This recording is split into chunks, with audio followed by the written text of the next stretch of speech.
नमस्कार दोस्तों। आज हम लोग बात करेंगे कि किसी भी किताब को कैसे पढ़ते हैं। कोई बहुत ऐसा साइंटिफिक तरीका नहीं है कि इसी तरीके से पढ़ने से सफलता मिलेगी, ऐसे पढ़िएगा नहीं मिलेगी। लेकिन एक प्रूवन तरीका है कि बहुत सारे लोगों ने उस चीज़ को अपनाया है, सफल हुए हैं। और उनका जो मेथोडोलॉजी है, अक्सर एक बात कही जाती है कि किसी सफल इंसान के रास्ते पे चलेंगे तो हमें उन्होंने जो ठोकर खाई है उससे हम बच सकते हैं। कॉपीमोर ने 6000 किताबें पढ़ी थी और उसके बाद उनसे पूछा गया कि आप एक लाइन में अगर बताना चाहते हैं कि उन 6000 किताबों का जिस्ट क्या है, मतलब क्या है, तो उन्होंने यही बताया था कि दूसरों की गलतियों से सीखो।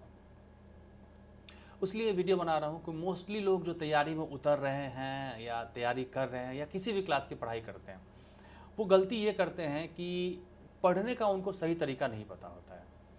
तो मैं एक एग्जाम्पल के थ्रू समझाता हूँ। जैसे कि अगर हम लोग तैयारी में उतरे हैं यूपीएससी की, बीपीएससी की, तो जो दो तीन चीज़ें हम लोग को प्रॉब्लम क्रिएट करती है कि हमें पढ़ने में नींद आती है। ठीक है, तो सबसे पहले मैं स्टार्ट करता हूँ पॉलिटी से। लक्ष्मीकांत की किताब है ये फर्स्ट चैप्टर है।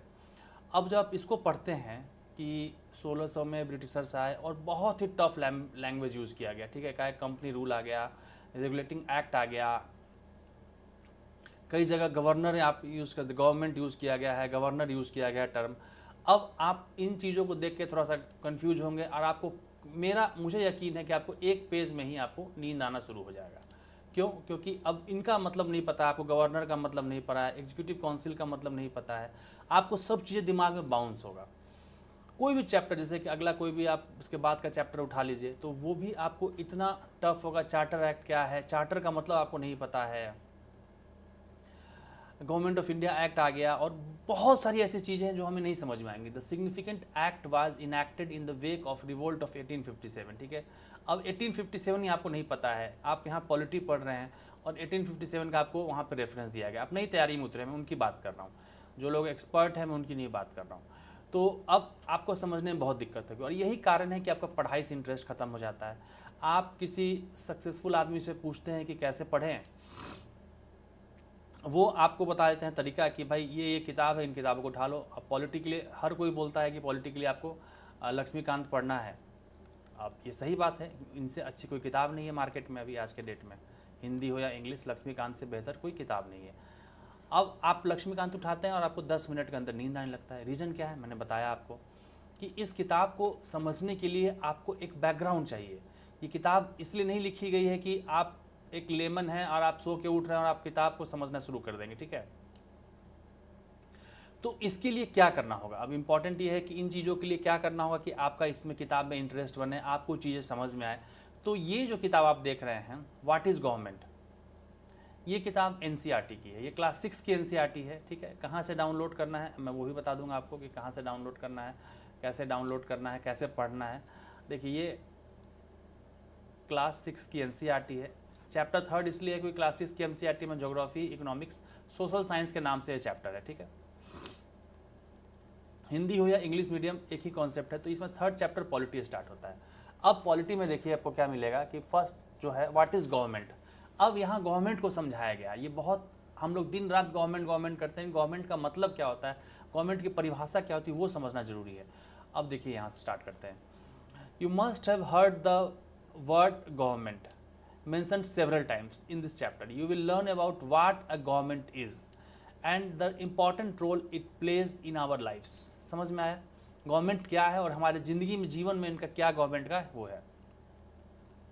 Every country needs a government to make a decision and get things done. ठीक है, मैं पूरा किताब नहीं पढ़ूंगा, मैं एक छोटा सा एग्जाम्पल बता रहा हूँ कि गवर्नमेंट जो है डिसीजन लेता है और किसी भी काम को करवाने के लिए गवर्नमेंट की जरूरत होती है। This can be decision about where to build roads. ठीक है, रोड कहाँ बनाना है, स्कूल कहाँ बनाना है, और how to reduce the price of onions, और प्याज के दाम को कैसे कम करना है। ठीक है, and how to increase the supply of electricity, बिजली कैसे बढ़ानी है। इस चीज़ों के लिए गवर्नमेंट, अब इसमें इतने आसान भाषा में समझाया है। छोटा लेवल ऑफ गवर्नमेंट क्या होता है। Now that you know that the government is responsible for so many things, you can think of how it manage do all the things. तो इसको जब आप पढ़िएगा, ये मात्र 10 पेज के चैप्टर है, उस 10 पेज में आपको 5 पेज में फोटो है। अब लॉ क्या होता है, कानून क्या होता है, वो समझाया गया है इसमें।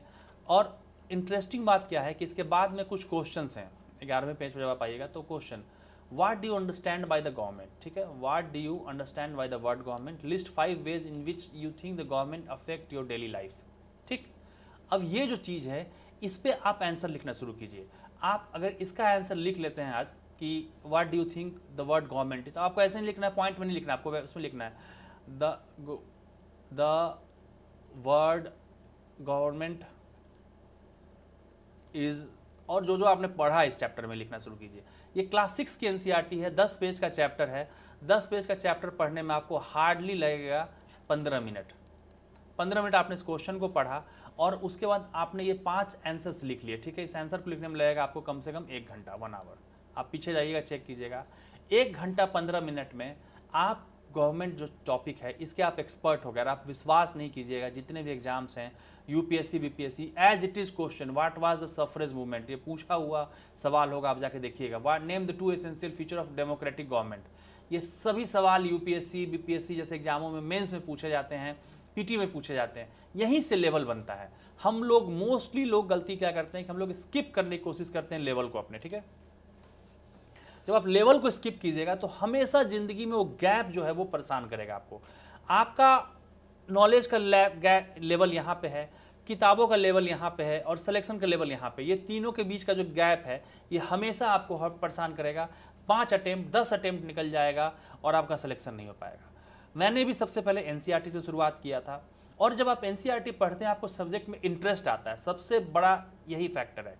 मैं जब बताता हूं कि जब आप गवर्नमेंट पढ़ रहे हैं तो आपको इंटरेस्ट आना शुरू होगा कि गवर्नमेंट क्या है, सरकार क्या है, सरकार किस तरह से काम करती है, सरकार की जरूरत क्या है। हम लोग विधानसभा इलेक्शन, लोकसभा इलेक्शन में दिन रात हम लोग चर्चा करते हैं, बहस करते हैं, लेकिन क्या जरूरत है इलेक्शन की, उसको हर चीज़ को समझाया हुआ स्टेप बाय स्टेप।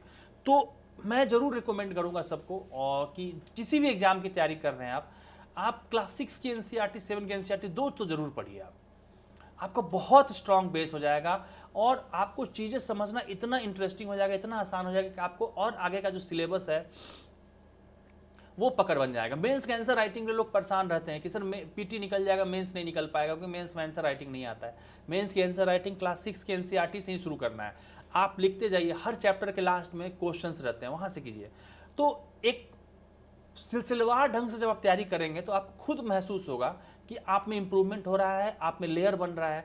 अब एक उदाहरण समझने की कोशिश कीजिए कि कोई बच्चा स्कूल नहीं जाए, क्लास नर्सरी नहीं जाए, 1 नहीं जाए, 2 नहीं जाए, 3 नहीं जाए, 4 नहीं जाए, 5 नहीं जाए, 6 नहीं जाए, 7 नहीं जाए, 8 नहीं जाए, 9 नहीं जाए, और सीधे 10th के एग्जाम में जाए, बोले 10th के एग्जाम में 10 साल 10th में पढ़ूंगा, 10th का किताब में 10 साल पढ़ूंगा और मैं 10th पास कर जाऊंगा, वो कभी नहीं पास कर पाएगा। क्योंकि 10th के एग्जाम में उसको 2 का टेबल नहीं बताया जाएगा, 4 का टेबल नहीं बताया जाएगा, जोड़ नहीं बताया जाएगा, भाग नहीं बताया जाएगा। 10th के किताब में सीधे उसका जो भी 10th के जो सिलेबस होगा, परसेंटेज होगा, इंटीग्रेशन डिफ्रेंसिएशन जो भी हो वो बताया जाएगा। वहाँ पे वो चीज़ कभी जोड़ घटाव बताया ही नहीं जाएगा उसको। इस उदाहरण से समझिए, आपको समझ में आएगा क्यों एनसीईआरटी का महत्व है।